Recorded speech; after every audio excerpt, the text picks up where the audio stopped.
Shalom, bien-aimés dans le Seigneur, nous voici présents pour une nouvelle semaine de méditation biblique.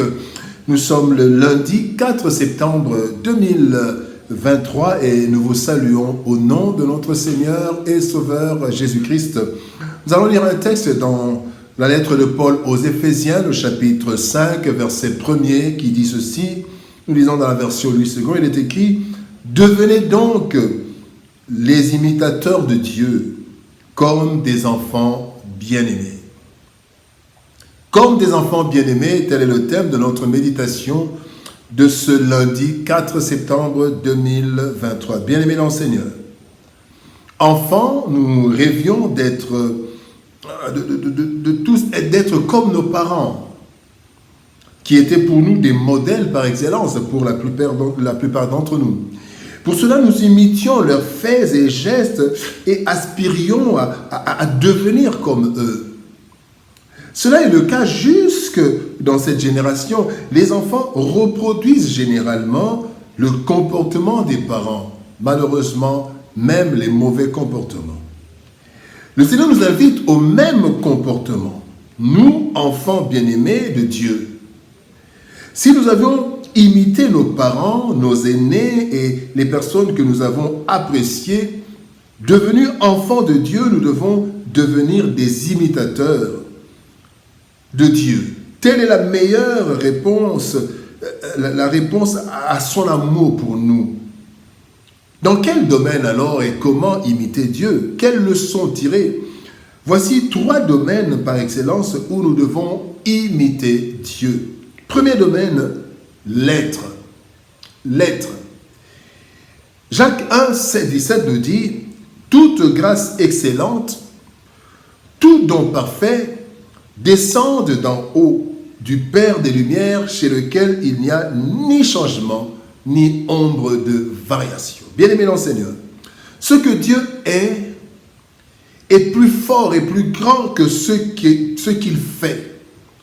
Car, bien-aimé, l'Éternel n'est pas Dieu à cause de ce qu'il fait, mais il fait toutes choses à cause de ce qu'il est. Donc, son être est plus important que son agir. C'est ainsi que l'enfant bien-aimé de Dieu est appelé à imiter son Père en privilégiant l'être à l'avoir ou au faire. Pour cela, le chrétien, enfant de Dieu, doit s'investir dans 2 activités principalement pour pouvoir imiter Dieu dans l'être. D'abord, la lecture, la méditation et la mémorisation même de la parole de Dieu. Et cela nous fera connaître Dieu de mieux en mieux et nous pourrons l'imiter dans ce qu'il est, bien-aimé. Dans ce qu'il est. Nous pouvons imiter Dieu quand nous lisons la parole de Dieu, nous la méditons, nous la mémorisons. Et le Seigneur dit que la parole de Dieu est comme une épée à 2 tranchants. Il va jusqu'à séparer moins les jointures. La profondeur de la parole de Dieu fera que nous allons imiter Dieu, parfois même sans s'en rendre compte. La deuxième chose, la deuxième activité principale, c'est la prière.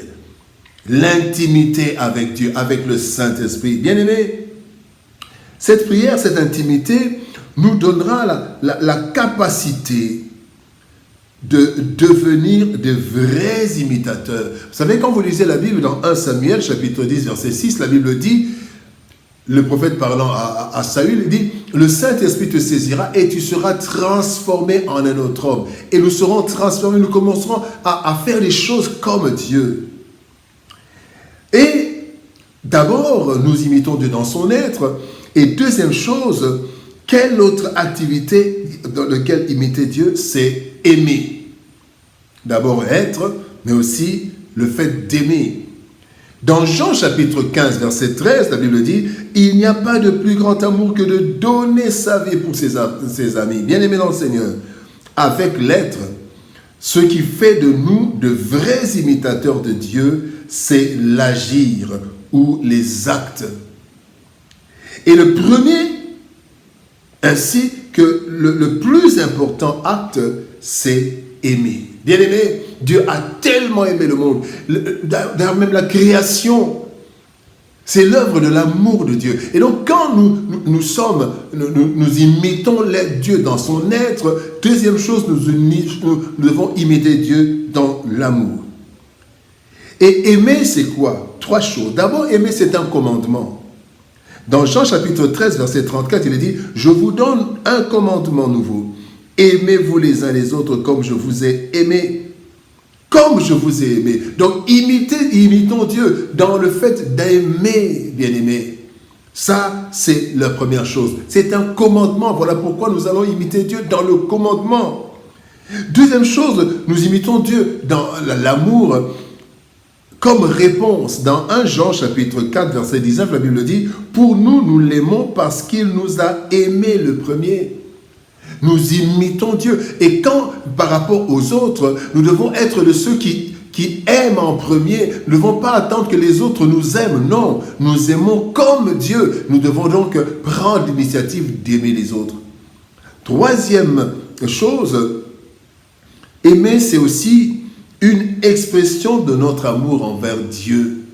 Bien-aimé dans le Seigneur, 1 Jean 4, 20, 1 Jean chapitre 4, verset 20 nous dit, « Si quelqu'un dit « j'aime Dieu » et qu'il haïsse son frère, c'est un menteur. Car celui qui n'aime pas son frère qu'il voit, comment peut-il aimer Dieu qu'il ne voit pas ?» Bien-aimé dans le Seigneur, nous devons imiter Dieu. Imiter Dieu, c'est donc aimer et aimer comme lui il aime. Troisième action, troisième domaine dans l'imitation, c'est l'agir. Être, aimer et troisième chose, agir. Dans Jean chapitre 5, verset 17, la Bible dit, « Mais Jésus lui répondit, « Mon Père agit jusqu'à présent, moi aussi j'agis. » La vie chrétienne, bien-aimée, doit être une vie d'action et non de paresse. C'est ainsi que nous serons des imitateurs qui ne se lassent jamais. Nous devons imiter Dieu en action. Pourquoi? Premièrement, parce qu'il faut travailler pour manger. 2 Thessaloniciens 3, 10 dit, « Si quelqu'un ne veut pas travailler, qu'il ne mange pas non plus. » Donc, cela va nous aider à imiter Dieu. Parce que Dieu travaille. Dieu a travaillé avant même toute chose, avant nous. Deuxième chose, il faut travailler pour garder le jardin de Dieu. Dieu garde son jardin, nous aussi nous gardons son jardin. Genèse chapitre 2, verset 15, « L'Éternel plaça l'homme dans le jardin d'Éden pour le cultiver, pour le garder. » Troisième chose, nous devons travailler, être en action. Parce qu'il faut travailler en association avec Dieu. La Bible dit que nous sommes ouvriers avec Dieu. 1 Corinthiens chapitre 3, verset 9. Et enfin, nous devons agir, bien-aimés, imiter Dieu dans l'action, parce que nous sommes créés pour agir. Comme lui, il agit, nous aussi nous sommes créés pour agir. Selon Éphésiens chapitre 2, verset 10, nous sommes créés en Jésus-Christ afin d'accomplir ses œuvres. Bien-aimés dans le Seigneur, après avoir longtemps imité les hommes et les femmes qui étaient pour nous des modèles, devenus chrétiens, nous devons imiter Dieu, le modèle parfait. Certes, nous pouvons avoir des difficultés pour imiter ceux que l'on ne voit pas, celui qu'on ne voit pas, mais la foi, la parole de Dieu et l'intimité avec le Seigneur sont des moyens efficaces pour y parvenir. Devenons des imitateurs de Dieu, ainsi nous serons ses meilleurs témoins. Prions. Éternel Père de gloire, merci pour ton amour et ta bonté, merci pour ta grâce. Tu es celui qui nous appelle à t'imiter. Nous voulons t'imiter, Seigneur, dans notre être et ne pas paraître. Nous voulons t'imiter dans l'amour, le fait d'aimer, et t'imiter dans l'action, dans le travail. Aide-nous à cela, Éternel, et que ta grâce soit sur nous. Bénis ton peuple, Seigneur, oh Dieu, bénis ta parole. Au nom de Jésus-Christ, notre Seigneur et Sauveur, nous avons ainsi prié, Père. Amen. Bien-aimés dans le Seigneur, que Dieu nous bénisse. Shalom, au revoir, et par la grâce de Dieu, nous nous retrouvons demain pour une nouvelle méditation. Shalom.